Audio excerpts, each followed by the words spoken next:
The drill screamed in my hand the second my phone rattled against the stainless tray. I didn't flinch, didn't look, until the preview crawled across the screen like a verdict. We're all coming to the Ridge House July 4th week. Everyone. 29 souls. My hygienist stopped breathing. Another buzz. Fire pit, pontoon, cousins, kids, the whole damn circus.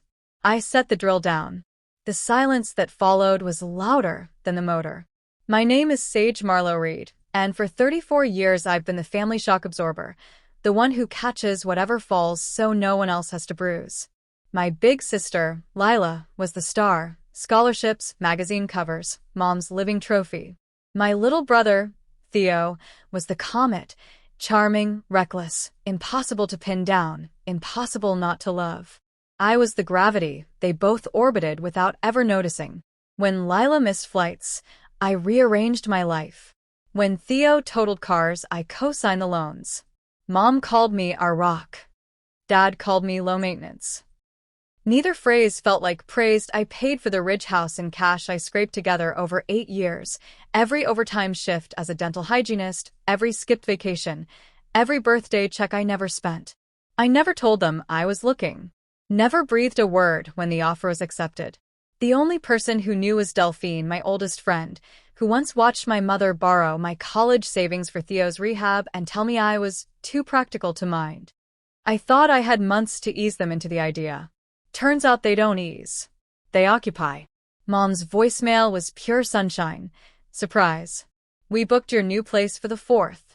Fireworks off the upper deck will be epic. See you soon, honey. Dad chimed in from the background. Plenty of beds. She won't care. She won't care. The sentence that raised me. I finished my patience, scrubbed out, and drove north with the radio off. Pines pressed close to the road, like they were guarding something. The house appeared at the last bend, cedar and glass perched above the water, quiet as held breath.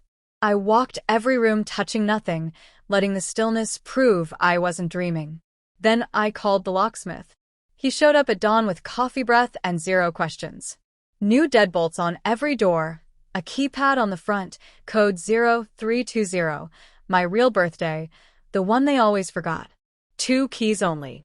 No spares hidden in fake rocks. When he left, the house felt armored. I spent the day erasing welcome. Took the spare blankets to the attic. Unplugged the guest Wi-Fi. Moved the good coffee to a locked pantry. Small, surgical acts of ownership. At dusk I sat on the dock, feet in the cold water, and watched distant fireworks bloom and die across the lake. They looked like someone else's celebration. Thursday, the invasion arrived. Headlights swept the ridge like searchlights. Lila's Suburban led the charge, Theo's Jeep right behind, Mom and Dad in the rental Yukon because of course they flew first class. Coolers, cornhole boards, a Bluetooth speaker already thumping. Kids sprinted for the dock before the engines cooled. Mom marched up the steps juggling watermelon and entitlement. She twisted the handle. Nothing. Twisted harder. Looked at me through the glass like I was the one confused. Sage, baby, the door's stuck. It's not stuck, I said through the open window. It's locked. Dad appeared behind her, frowning at the new hardware. Since when do you lock family out? Since always, I answered. You just never noticed the door was mine. Lila tried charm. Theo tried joking. Cousins kept unloading anyway, ice chests banging against my siding. Someone's toddler peed on my lavender. Mom's voice cracked into the register she used when guilt was the last weapon left. We're your family, Sage. I closed the window. Engaged every bolt. Killed every outdoor light until the ridge went black and the only glow came from their phones aimed at a house that no longer recognized them. The sheriff came an hour later.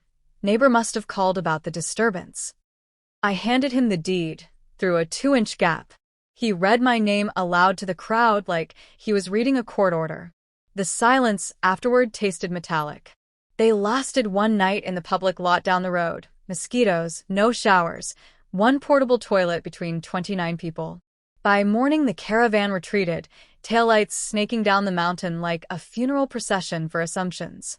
I never raised my voice. Never explained twice. The house exhaled. The lake took its quiet back. I brewed coffee on the deck. I stained myself. Watched an eagle turn circles above water, so still it looked solid enough to walk across. My phone collected missed calls like press flowers, Mom, Dad, Lila, Theo, numbers I didn't know. I let them wilt. Some nights I still hear the click of that deadbolt in my sleep. Clean, final, mine. Boundaries aren't cruelty. They're the moment you stop apologizing for taking up space you paid for with your own blood and overtime. The ridge is quiet now. The spare key hangs on a single hook inside my locked pantry. And for the first time in my life, no one is coming unless I open the door myself.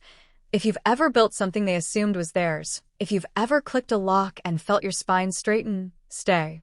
There's more room here than they ever let you believe.